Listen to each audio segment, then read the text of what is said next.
The 2024 Hyundai Venue. Let's talk about what's new here. It's nothing crazy, but we now have things like keyless entry that's standard on the SEL trim, and the 6-speaker audio system that was once only available with the SEL and the Limited, that's now available on the base model as well. And when you do go with the SEL or the Limited for the 2024 model year, you get some USB charging ports for your rear seat occupants.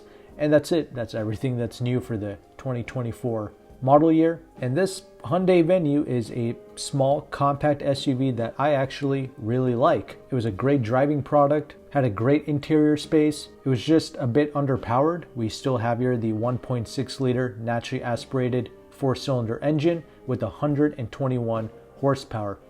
If it was closer to 140 horses, it would have felt like this SUV was struggling a lot less. However, I guess most people buying stuff like this, they don't care about horsepower. They tend to be allergic to horsepower anyway, so I suppose it's fine. Everything else about driving this is great. It doesn't feel like a total tin can when it's rolling down the road, and that's something I appreciate about pretty much every Hyundai Kia budget vehicle. They don't feel cheap in any way to drive.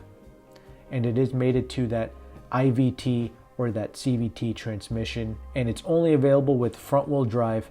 The fuel economy is 29 in the city, 33 on the highway, but you can definitely beat those numbers in the real world. And the SEL trim is definitely the sweet spot. We have 3 trim levels here. The SE is the base model, starts at about 21 grand. SEL is around $23,000, and the Limited is a little over $24,300. And all of these prices include destination. SEL is worth it because you get the blind spot monitoring and the rear cross traffic alert, along with other things like the rear brakes. It gets upgraded to discs. If you go with the base SE, you get drum brakes in the back. You also get the upgraded 17-inch wheels, a sunroof, the keyless entry that I mentioned before, the dual zone climate. You get all of that with the SEL. However, what I respect about the base SE is you do get the wireless Apple CarPlay and Android Auto with that 8-inch touchscreen. That is impressive for the base model SE. Now you move up to the Limited, which I don't really recommend.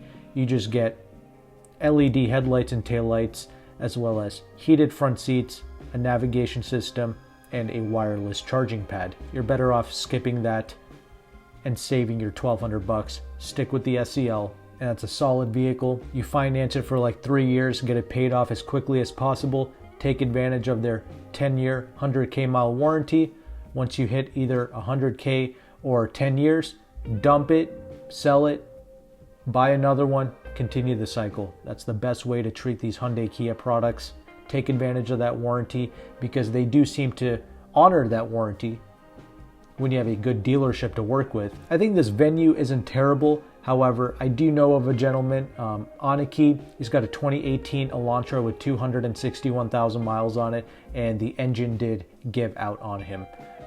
Granted, he did run that thing up to 260K. However, I have heard of a few people that have had IVT/other transmission issues, like the dual clutches for sure. There was a gentleman that went through 3 DCT transmissions on a Kia Forte GT. So that's crazy, but he did get that replaced by the dealership. The point is, if something does go wrong, that warranty seems to be coming in clutch, but it's in your best interest to just dump these cars after that warranty is up, and you should be okay. I would say the biggest competition for this is the new Buick Envista. If you haven't seen that thing, it is really stylish, and it starts at about $23,500. Although as good as it looks, I saw one on the road and it's just so small.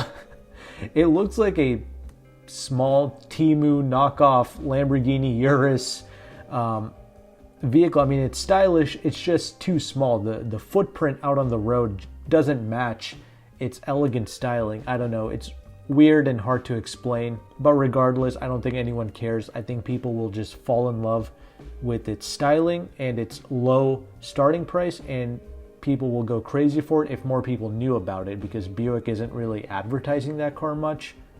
If people knew it existed, I think more people would go for it. However, it's got that 1.2 liter turbo engine, and with most of these GM products, those turbo engines, it's not that great.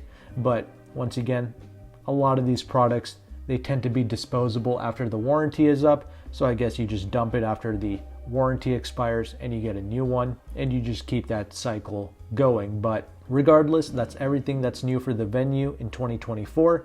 And I already shared with you my thoughts regarding the drive and how it feels. But if you're an owner of one of these cars, let us know in the comment section how it's been holding up for you. But thank you so much for watching. Take care and goodbye.